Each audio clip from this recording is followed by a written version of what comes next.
You're watching Real History with HAI. Hi, I'm Taylor Hefka, historian at HAI. Today we're continuing our celebration of national parks in film.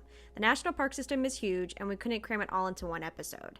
In part 1, we visited the National Mall in Washington, D.C., Mount Rushmore in South Dakota, and Death Valley in California and Nevada. For this episode, we will continue our discussion of an additional 3 films that were set in 3 different national parks. Our next stop, Zion National Park in Utah.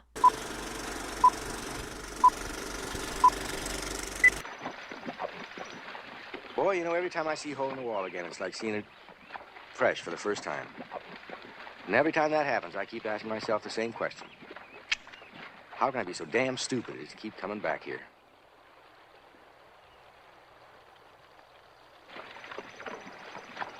What's your idea this time? Bolivia? What's Bolivia? Bolivia, that's a country, stupid. It's Central or South America, one or the other. Why don't we just go to Mexico instead? Because all they got in Mexico is sweat. There's too much of that here. Look, if we'd been in business during the California gold rush, where would we have gone? California, right? All right. So when I say Bolivia, you just think California. You wouldn't believe what they're finding in the ground down there. They're just falling into it. Silver mines, gold mines, tin mines, payroll so heavy we'd strain ourselves stealing them. You just keep thinking, Butch. That's what you're good at. Boy, I got vision and the rest of the world wears bifocals. This scene in 1969's Butch Cassidy and the Sundance Kid showcases the comedic banter between the 2 title characters, but also the expansiveness of Zion National Park. Zion is located in the southwest corner of Utah and is one of the 5 national parks in the state. It was originally established as Wakantuweap National Monument in 1909 by President Taft, who used the powers of the 1906 Antiquities Act. After years of expansion and a name change, Senator Reed Smoot of Utah sponsored a bill to make Zion a national park. It was signed into law on November 20th, 1919. Next on our trip is a little farther west, right on the coast of California, Redwood National Park.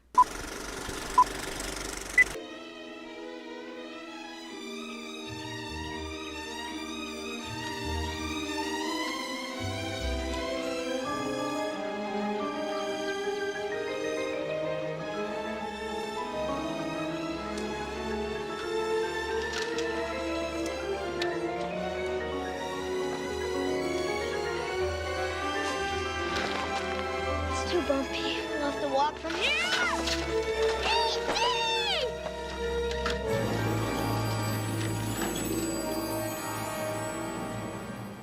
Some of the forest scenes in Steven Spielberg's 1982 E.T. were filmed in Redwood National Park, located along the northern coast of California.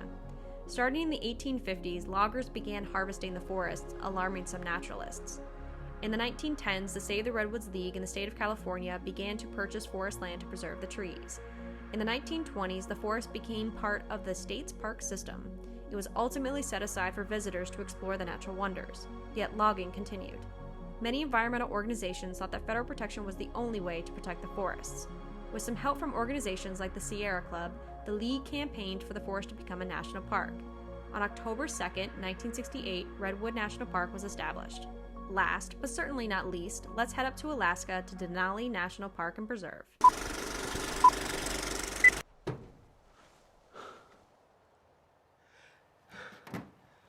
Is there anybody here? Guess not! Okay, so we admit, this scene in 2007's Into the Wild wasn't actually filmed on Stampede Trail in Denali National Park.